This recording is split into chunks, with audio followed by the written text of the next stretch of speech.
So I was thinking this year within the past couple of months about what to speak into this evening, and I think the theme of light is always common during Christmas, and it's important, and I've spoken into light the past 2 years. However, tonight I want to talk about the part of the Christmas story that we almost never discuss, which is the 9 months before the miracle. We love the drama of the birth because that's just the way life is. The angel, the star, the shepherds rushing in, the wise men traveling from afar, the wonder and the glory. But what about those 270 days before all of that? What about Mary, a young woman carrying this mystery where? In her body, not knowing how it would all unfold, not knowing if people would understand, not knowing what this calling would ultimately cost her or her life, how it would turn out. See, friends, the Christmas story did not begin in the manger. It began in the darkness, in a womb, in the sacred hidden space and place where what? All true transformation occurs. Yet, in our fast-paced world and in our busy culture, waiting feels like a waste of time. I know a lot of times for me, I get very impatient with things. Raise your hand, guilty.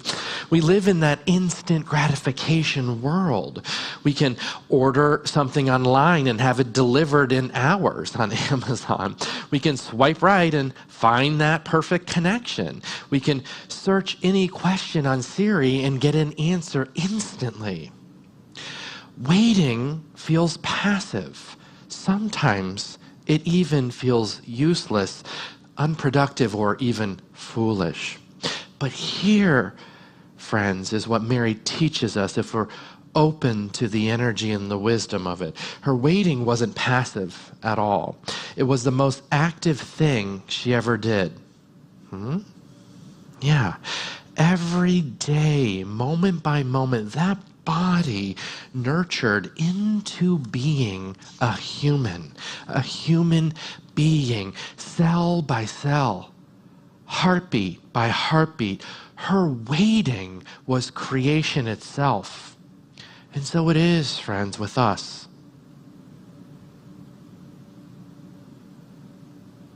When we're in the in-between times, when we've said yes to something, but we haven't seen it born yet, we often think, what? Nothing is happening. Or we get worried or anxious, or we want to phone a friend and get dramatic about it. Dick it, I do it, you know.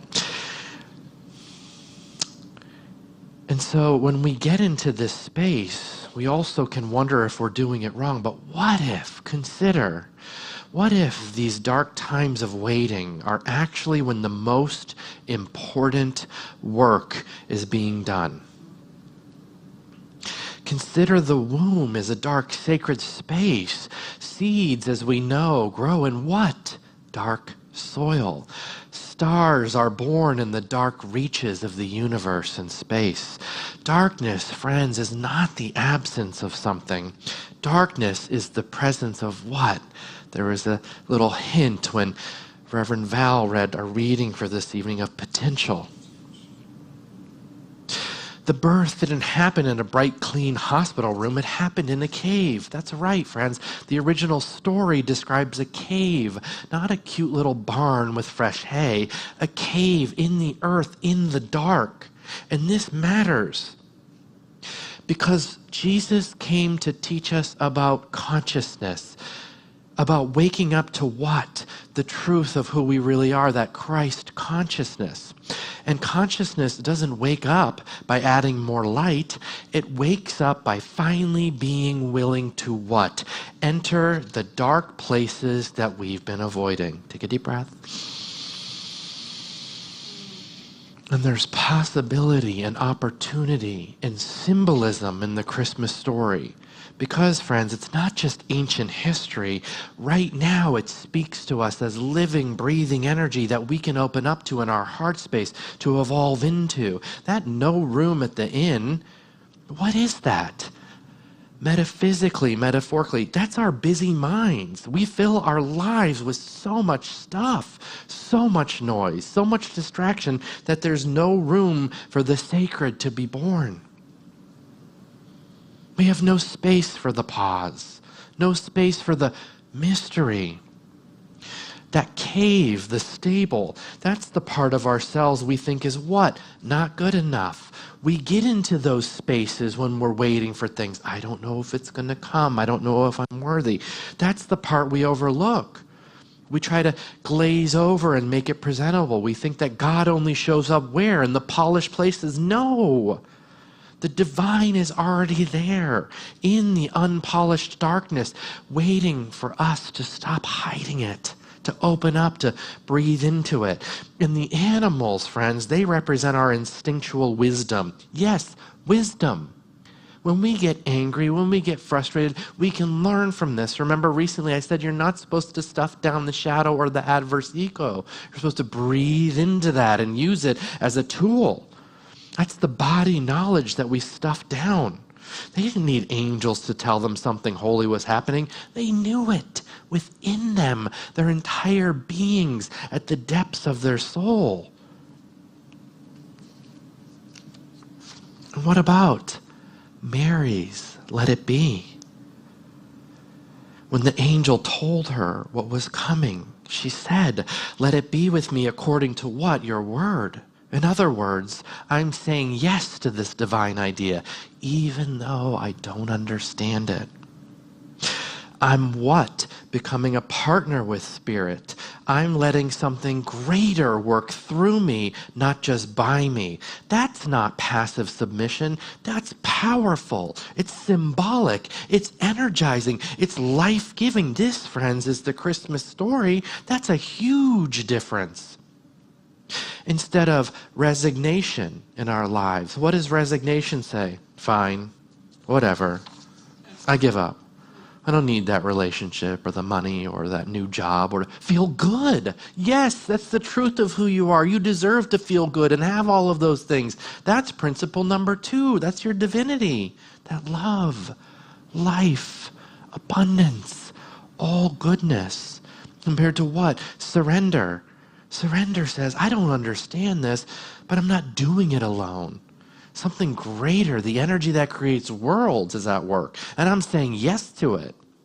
So I, moment by moment, adverse ego thought by adverse ego thought, release my need to control the outcome, trusting the divine idea that's gestating within me, and I become what? Its willing partner in the co-creative dance and the mystery to opening up to the infinite potential within me. So here's a pretty powerful question for each of you this evening. Where in your life right now are you in the dark phase? Where are you carrying something that hasn't been born yet? I have lots of things that I want in my life that are soul desires. Maybe it's a dream that hasn't manifested. Maybe it's a healing that's happening, but you can't see it yet. Maybe it's a relationship that's changing in ways you don't understand. Maybe it's a calling that feels too big or too unclear. What if, instead of rushing toward the light, you honored this dark phase as necessary? What if you stopped asking, when will this be over, and started asking, who am I becoming on the way? You feel the lightness in that as you open up to possibilities. Instead of what's wrong with me, nothing's wrong with you. You started asking, what wants to be born through this? The light you're seeking, friends, isn't out there. It's gestating within you. In the sacred darkness of what? Your own becoming. The mystics knew this. They practiced the dark night of the soul, not as punishment, but as cleansing and purification and evolving into new levels of consciousness, as preparation, as the necessary dissolving of what we think we are. I know I have things in my life that I would like to dissolve away very gently.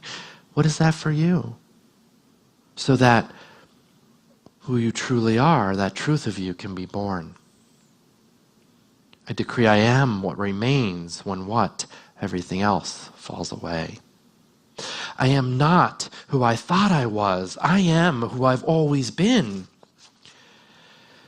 I've shared with you before that I go to the yoga joint, and when we're in the middle of our workouts, we decree to ourselves, and the instructor repeats to us over and over and over and over again, I'm planting this in my subconscious mind. Nothing changes if nothing changes. So tonight, friends, in just a few moments, we're going to move into meditation. And with our battery-powered candles, and it will be beautiful, we'll watch the light spread from person to person in this room, filling this room. But before we do that, and before our music team starts singing and performing the music, we're going to move into the dark, and Johnny will turn the lights off, not to escape it, but to breathe into it, into our heart space in this room with me, to honor it, to let it teach you, to let it prepare you for the light that you're about to carry. Because here's the truth. The light is not more holy than the darkness. They are both part of the sacred cycle, both part of the mystery. And friends, we're learning to be at home within both.